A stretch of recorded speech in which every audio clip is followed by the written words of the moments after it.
Uwais Al-Qarni, lelaki langit yang terlupakan dunia. Di dataran Yaman, jauh dari pusat kota Madinah, tempat Rasulullah SAW menyebarkan dakwah, hiduplah seorang pemuda bernama Uwais bin Amir Al-Qarni dari kabilah Qar'an.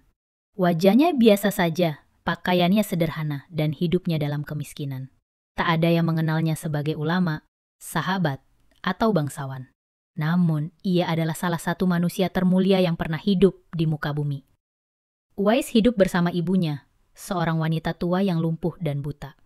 Ia merawatnya dengan penuh cinta, menyuapi dengan tangannya sendiri, memandikan, menyuapkan makanan, dan tak pernah meninggalkannya kecuali karena kebutuhan mendesak. Namun hanya satu yang sulit untuk ia kerjakan. Sang ibu meminta dapat mengerjakan haji. "Anakku, mungkin ibu tak lama lagi akan bersamamu. Ikhtiarkan agar ibu dapat mengerjakan haji," pinta sang ibu. Mendengar itu, Uwais termenung. Dikarenakan perjalanan yang jauh dari Yaman ke Mekah, sementara mereka adalah keluarga yang miskin dan tidak mempunyai kendaraan seperti unta pada zamannya. Dengan hati yang kuatnya, ia membeli seekor anak lembu dan setiap pagi ia menggendong bolak-balik anak lembu itu untuk memperkuat tubuhnya. Ia sempat dikira gila orang di lingkungannya dan banyak juga yang menganggapnya aneh. Setelah 8 bulan berlalu dan musim haji datang, ia memenuhi permintaan sang ibu dengan menggendongnya berjalan kaki dari Yaman ke Mekah untuk menunaikan ibadah haji. Walaupun sangat sulit bagi Uwais Al-Qarni, baginya keutamaan dirinya adalah merawat dan mengabulkan semua permintaan ibunya. Ketegarannya tersebut menjadi kisah mulia bagi anak dan ibu semasa zaman Rasulullah.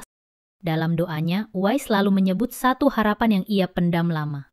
"Ya Allah, pertemukan aku dengan kekasihmu, Muhammad Rasulullah SAW." Namun, kondisi ibunya tak memungkinkan Uwais bepergian jauh, maka ia menahan kerinduannya.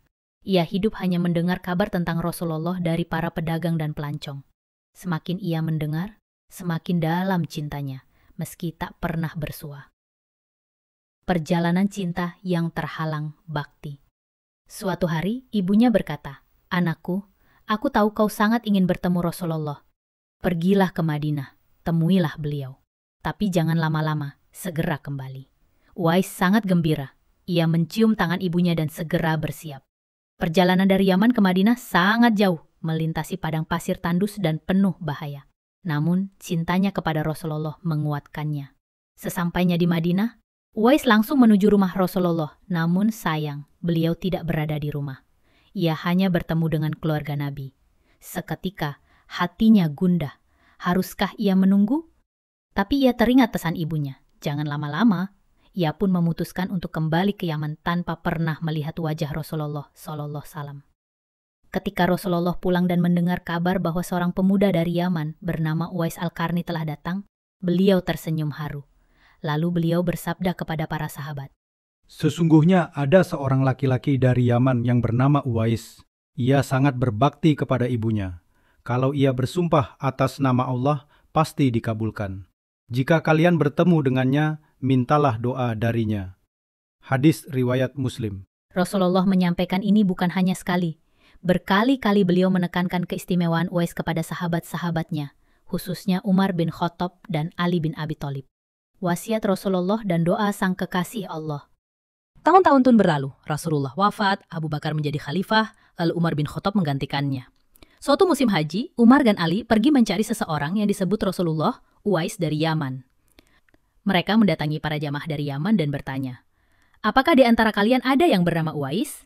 Sebagian menjawab, "Kami tidak mengenal orang penting bernama Uwais, hanya ada seorang pemuda miskin yang menjaga unta-unta kami. Tak ada yang istimewa darinya."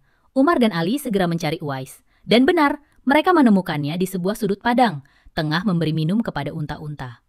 Umar mendekat dan bertanya, "Siapa namamu?" "Uwais," jawabnya. "Dari mana asalmu?" "Yaman." "Dari kabilah mana?" "Qoran." Umar menatapnya lekat-lekat. "Apakah kau pernah sakit belang, lalu sembuh, kecuali sebesar uang dirham di pundakmu?" Uwais tampak kaget. "Siapa kalian sebenarnya?" "Kami adalah sahabat Rasulullah. Beliau pernah menyebutmu dan berpesan agar kami meminta doa darimu." Uwais menangis. Ia merasa dirinya bukan siapa-siapa. Tapi Umar memeluknya dan berkata, "Doakan kami, wahai Uwais." Dengan suara pelan dan penuh ketundukan, Uwais menengadahkan tangan, memohonkan ampun untuk Umar dan Ali. Akhir hidup dalam kesunyian. Setelah pertemuan itu, Uwais meminta agar tak disebut-sebut namanya. Ia takut terkena riya. Ia menginginkan hidup dalam kesederhanaan dan ketenangan. Ia berpindah-pindah kota, menjauhi popularitas.